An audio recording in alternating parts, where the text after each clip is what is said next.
আচ্ছা, আরেকটা বিষয় কি, যেদিন তোমার সাথে লাইলাপুর ঝগড়া হয়েছিল, তো সেদিন তুমি লাইলাপুরে কেমনে মারছিলা, মানে কোন দিক দিয়ে মারছিলা? এখন তোমার মায়েরা দেখাবো আমি? উম, আমার তুমি ভাই ব্রাদার হিসেবে সেটা অন্য বিষয়, ঠিক আছে? হ্যাঁ ঠিক আছে, তাহলে আমি একটু প্র্যাকটিক্যালি দেখাই দিই, মুখে তো আর বললে এরা বোঝানো। আল্লাহ না না আল্লাহ।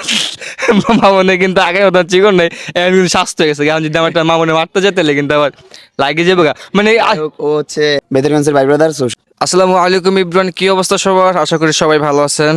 তো ইতিমধ্যে আমি চলে আসছি আমাদের সেই ভাইরাল প্রিন্স মামুনের বাসায়। আর আপনারা দেখতেই পাচ্ছেন ফেসবুকের ভিতরে যে মামুন তার গ্রামের বাসায় আসছে বেড়ানোর জন্য ঈদ উপলক্ষে।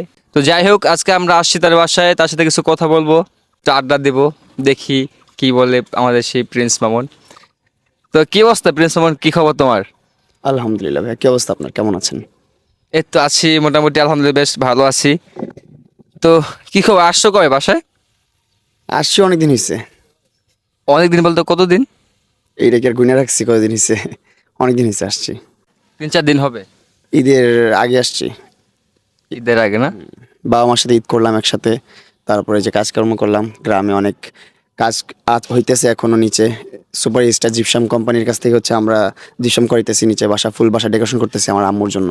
আম্মু বলছে যে এগুলো কি হয়, কেমন লাগে, বললাম ঠিক আছে, যেটা কইছে এটাই হয়ে যাবো।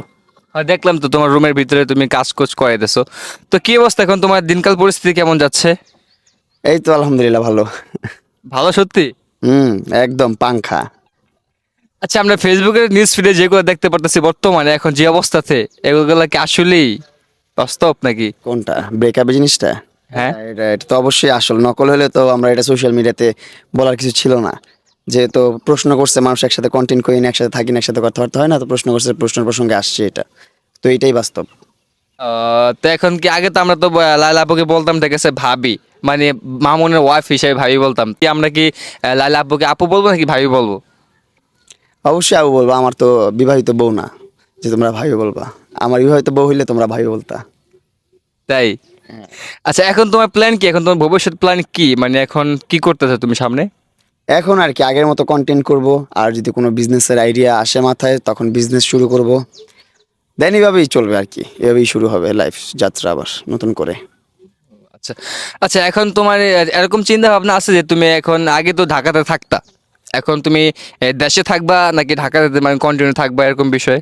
না, এখন আপাতত ঢাকা গ্রামে আছি, গ্রামে থাকবো কিছুদিন, দেন ঢাকাতে কিছু একটা করার প্ল্যানিং করতেছি আমি কোনোভাবে একটা।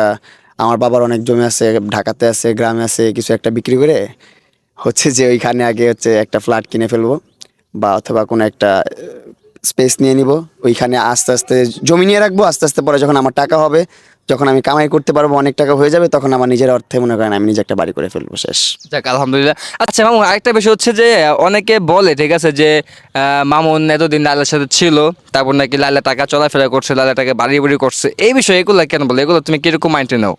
এগুলো যার যা বলতে ইচ্ছা হয় বলুক, কোনো সমস্যা নাই, আমি আমারটা জানি, আমার আশেপাশের মানুষ জানে, এগুলো সবই ফেক, এগুলো কোনো কিছুই না। আমরা একসাথে কন্টেন্ট করতাম, একসাথে ছিলাম, একসাথে অনেক কাজ করছি এতদিন, তো এখন নাই। ইনশাল্লাহ আগামীতে আমার সাথে অন্য কোনো কোয়ার্টিস দেখতে পারবেন, অবশ্যই। আমার বান্ধবী আছে, কত বন্ধুরা আছে, তাদেরকে নিয়ে কন্টেন্ট করবো, এরকমই চলবে, সমস্যা নেই। মানে লালা, লালা বাদ দিয়ে এখন শিরিন আচ্ছা, আমরা যে আরেকটা বিষয় দেখলাম যে লাইলা কিছু হইলে মানে হুট করে ফেসবুক নিউজ ফিরে আসে, মানে বললে যে মামুনের বিল্ডিং আমার টাকায় করছে, মামুনকে আমি এটা দিয়েছি সেটা দিয়েছি, মামুন আমার থেকে মানে বাড়ি চাই লিখতে চাই, এগুলা কেন বলে, এগুলা বিষয়? না, এগুলো কখনো বলে না, এগুলো বানোয়াট কথাবার্তা বলতেছো তুমি। এগুলো কখনো বলে নাই ও, যে ও বিল্ডিং করে দিছে, এটা করে দিছে, সেটা দিছে। এরকম একটা বলছিল যখন ওর সাথে মারামারি হয়েছে, তখন বলছে যে হ্যাঁ, আমি ওইটাই বলছি, ওইটাই। একটা বাড়ি চাইছে, বাড়ি করে দিতে পারিনি, তাই পিটাইছে ও। তখন হচ্ছে যে কীভাবে একটা মানুষকে ছোট করবে একটা ঝগড়ার সময়, যখন মাথা গরম থাকে, মনে করো তোমার আমার সাথে ঝগড়া হয়েছে, তখন আমার ইন্টেনশন থাকবে কীভাবে তোমাকে আমি ছোট করে কথা বলতে পারবো, কীভাবে তোমাকে তোমার মনে হার্ট করতে পারবো। তখন ওর ইন্টেনশন ওইটাই চলতেছিল, হাইপ আপ মুভমেন্টটা, ও বুঝতে পারে না কী বলতেছে না বলতেছে, ওইগুলো আসলে রিয়েল না কথা। আচ্ছা, আরেকটা বিষয় কি, যেদিন তোমার সাথে লালাপুর ঝগড়া হয়েছিল, তো সেদিন তুমি লালাপুরে কেমনে মারছিলা, মানে কোন দিক দিয়ে মারছিলা? এখন তোমার মায়েরা দেখাবো আমি? আমার তুমি ভাই ব্রাদার হিসেবে সেটা অন্য বিষয়, ঠিক আছে? হ্যাঁ ঠিক আছে, তাহলে আমি একটু প্র্যাকটিক্যালি দেখাই দিই, মুখে তো আর বললে এরা বোঝানো। আল্লাহ না না আল্লাহ। মামনে কিন্তু আগে ওটা চিকন নেই, এখন কিন্তু স্বাস্থ্য হয়ে গেছে। এখন যদি আমার একটা মামনে মারতে যেতে তাহলে কিন্তু আবার লাগে যাবে গা। তো হচ্ছে আমার গ্রামেরই একটা ভাই ব্রাদার, সো আমার পার্শ্ববর্তী গ্রামেরই, যেমন আমাদের উপজেলার বেদরগঞ্জের ভাই ব্রাদার, সো সবাই ওর পেজটাতে ফলো দিয়ে রাখবেন, পেজটাতে লাইক করবেন, কমেন্টস করবেন, শেয়ার করবেন।